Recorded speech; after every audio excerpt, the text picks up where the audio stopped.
li ci yéenekaay yi ñu ànd ci ak Serigne Saliou Seck.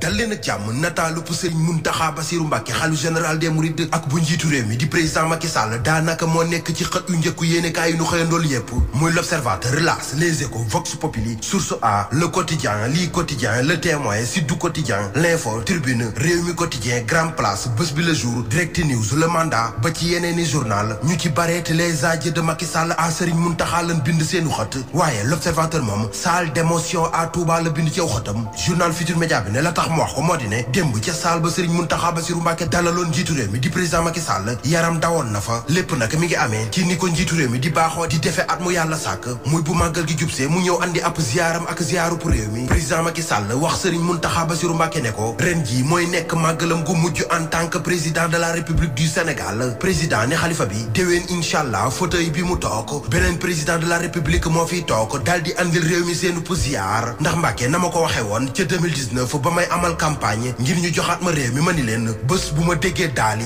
2024 damay dem jox keneen mu yeggale noonee te laa koy defee l'Observateur ne xalifa bi di Serigne Mountakha Bassirou Mbacké daal di koy ñaanal sant ko ci taxawaay bu rëy bi mu mas a am ci Touba ci diirub li mu fi nekkee waaye itam sant ko ci bépp réalisation boo xam ni def na ko ci dëkkub Serigne Touba bi Les Échos ne tàggatoo bu daw yaram moo am ni ki démb ci diggante njiitu réew mi di président Macky Sall ak Serigne Mountakha Bassirou Mbacké mi ko wax ne lu dàq moo ngi ñëw moo tax sant rek Le Quotidien ne cant gu daw yaram sax président Macky Sall tàggu na Serigne bi ba noppi ne ko jàppal ne fii ak ma fiy nekk dinaa woy di sàmm réew mi ba jàmm akuk dal di fi am Le Témoin ne président Macky Sall daal tàggu na xalifa général des mourides Touba itam sant kon ndax réalisation yu rëy yi mu def ci capital mouridisme bi journal L'Info ne dawoon na yaram L'As ne Macky Sall tàggu na xalifa bi Serigne bett sant ko ñaanal ko ci Direct News mu fay sàkku ci Serigne bi muy wéy di ñaanal réew mi ci ni mu ko mas di defee Walf Quotidien ne tàggutoom bu mujj en tant que président la Macky Sall doon def ci kanamu xalifa général des mourides Le Mandat ne waaye nag day wéy di jiite réew mi ba keroog ñuy amal ay élection présidentielle ci atum 2024 te loolee tax na ba njiitu réew mi di artu ne dina wéy di bay waaram ba jàmm ak dal di fi am Vox Populi ci waxtaanu biir nekk wi doxoon ci diggante xalifa bi ak président bi am na lum ci fore ci weewu bay ne mbiri Ousmane Sonko ci délégation ba mu fa yabal itam waxtaane nan ko fa Grand Place ne gaa yu fare ci société civile bi sax li nu sàkku ci xalifa général des mourides moo di mu ñaan président Macky Sall ngir mu fexe ba ñenn ñi nekk ci kaso bi ñu may leen bàyyi néggandiku mu ñi nga xam ne defuñu njombe waaye itam ñi nga xam ne politique rek leen bàyyi ca kaso ba Tribune yéene kaay ne lu ci mën di am daal njiitu réew mi di président Macky Sall moom tàggu na Serigne Mountakha Bassirou Mbacké Bougane Gueye Dany itam xalifa bi dalal na ko jiitul gëm sa bopp daal di ciy prox ndollu waxtaan ak Serigne Mountakha Bassirou Mbacké ci tolluwaayu réew mi waaye itam sàkku ci moom ñaan ci élection présidentielle yu atum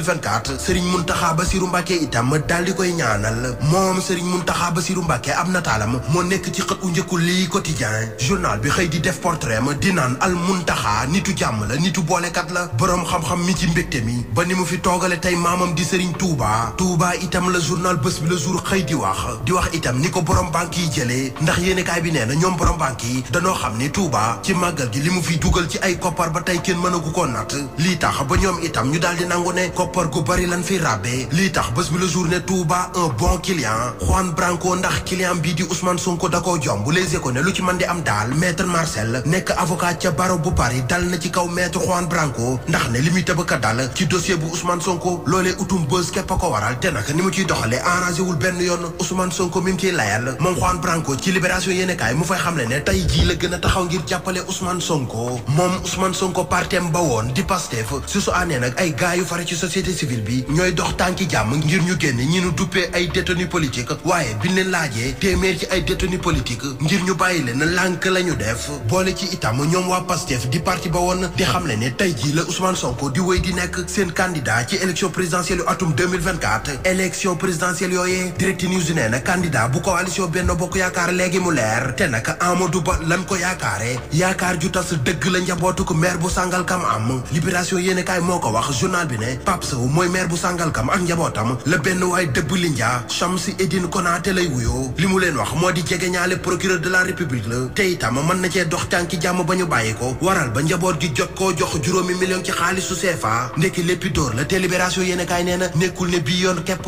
la waa ji di soog a def njombe lu ni mel